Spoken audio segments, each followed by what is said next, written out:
L'Alliance présidentielle vient de lancer la campagne pour la candidature de Bouteflika pour un 5e mandat sans pour autant que ce dernier ne se prononce.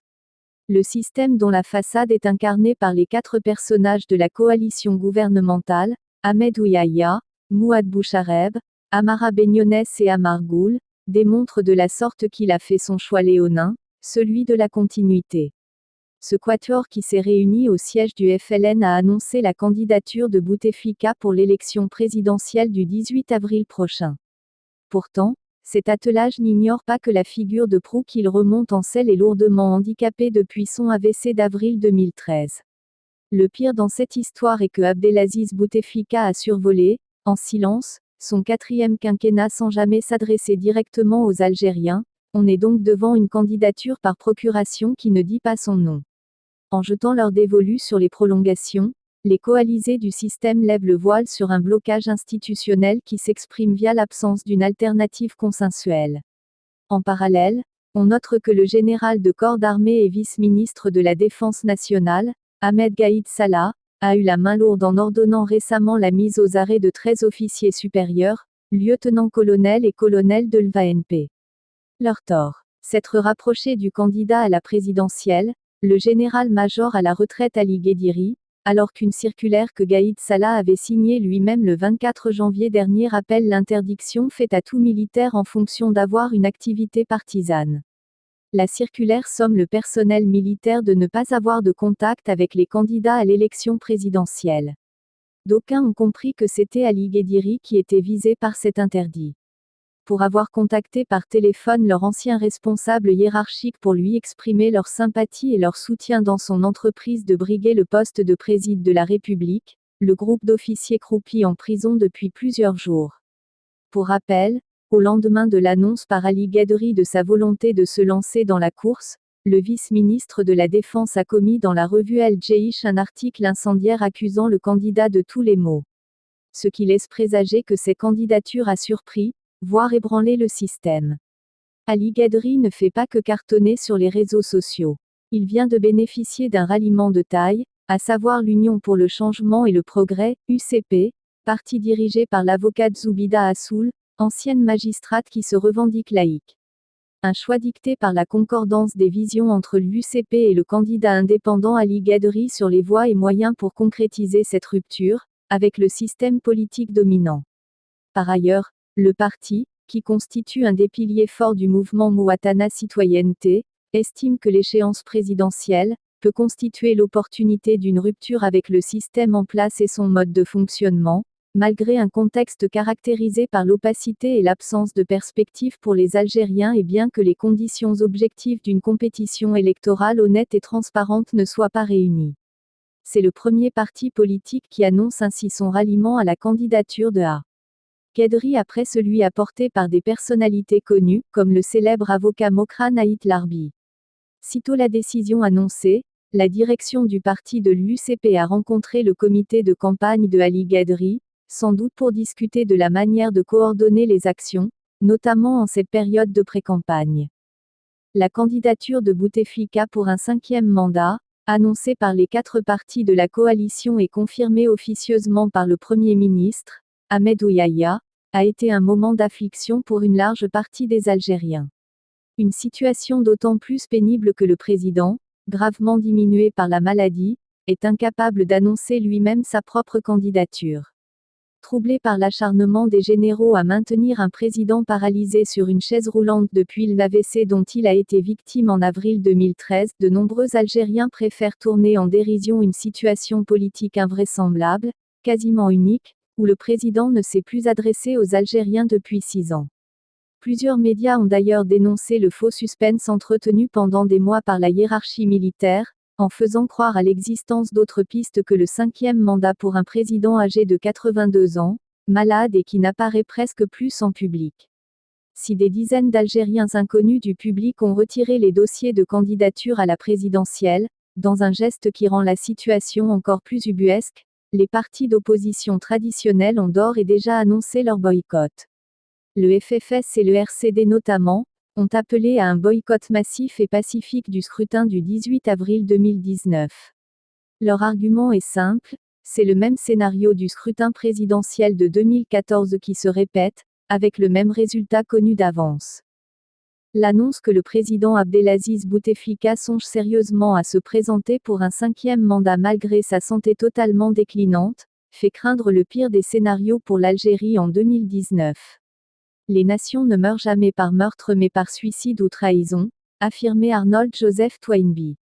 Notre pays n'échappe pas à ces prédictions. L'obstination d'un homme grabataire, inerte et aphone à prétendre accomplir un 5e mandat a engagé l'Algérie dans le pire des scénarios. Le plus grand pays d'Afrique est suspendu au souffle d'un Abdelaziz Bouteflika, qui se croit être l'incarnation de l'Algérie, comme l'intéressé a cru bon de l'affirmer à une télévision suisse. L'entourage immédiat de la présidence a bien tenté, mais sans succès, des scénarios institutionnels acrobatiques. L'option d'un report des élections suivie par une conférence nationale de réconciliation n'a pas trouvé preneur au sein de l'ensemble de la classe politique. Les amis de M. Frère, l'incontournable Saïd Bouteflika, n'ont pas davantage pu mettre sur les rails un candidat consensuel issu de leur rang qui leur assurerait l'impunité judiciaire après des années de pillage. Le feuilleton Chakib, du nom de l'ancien ministre du pétrole de Bouteflika, a tourné au fiasco malgré sa tournée dans les confréries religieuses. Alors le 5e mandat, cet écran de fumée, est brandi, ces derniers jours, comme l'ultime rempart de leur impuissance à imaginer un départ avec les honneurs des Bouteflika. Il ne leur reste qu'à jouer, dans un sursaut désespéré, les prolongations, même s'ils connaissent l'inanité d'un tel affichage. N'est-ce pas Saïd Bouteflika lui-même, rapporte le journal Jeune Afrique, qui en septembre dernier, préconisait le report des élections en raison de la détérioration brutale de l'état de santé de son frère. Les chambres obscures du pouvoir. Marquées par une agitation singulière, les affidés du palais de Zeralda se précipitent pour occuper l'espace médiatique par les déclarations à l'emporte-pièce, réunion des partis de l'Alliance appelant le président impotent à se déclarer candidat.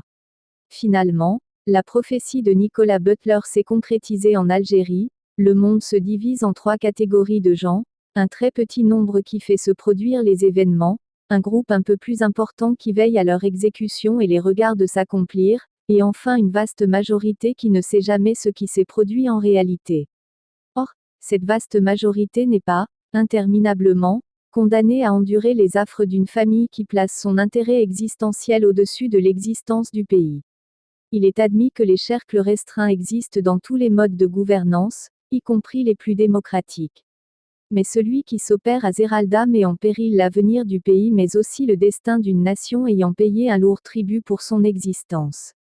L'armée, colonne vertébrale du pouvoir qui fut longtemps fidèle à l'idéal des libérateurs du territoire, joue le rôle de complice affiché.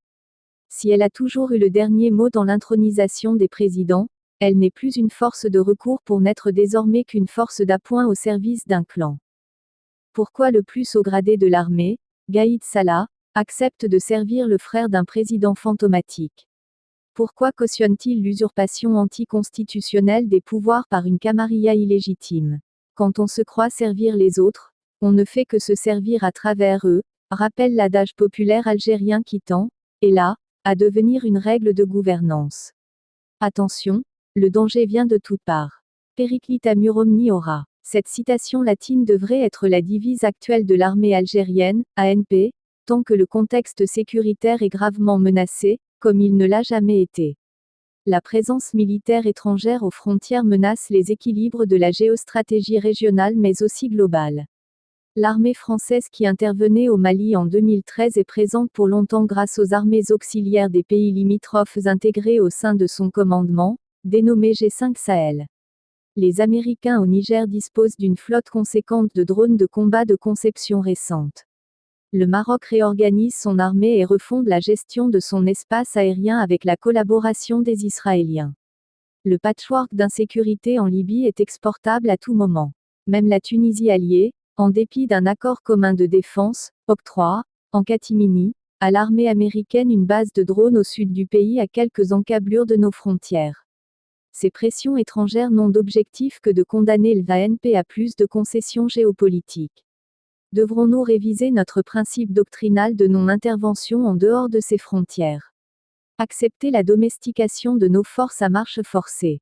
Seule une autorité politique légitime à la tête de l'État algérien sera capable de faire face à cette déstabilisation rampante. Le maréchal Sissi, un piètre modèle. Le silence des puissances étrangères sur les élections présidentielles d'avril en dit long sur leurs visées inavouées dans la région.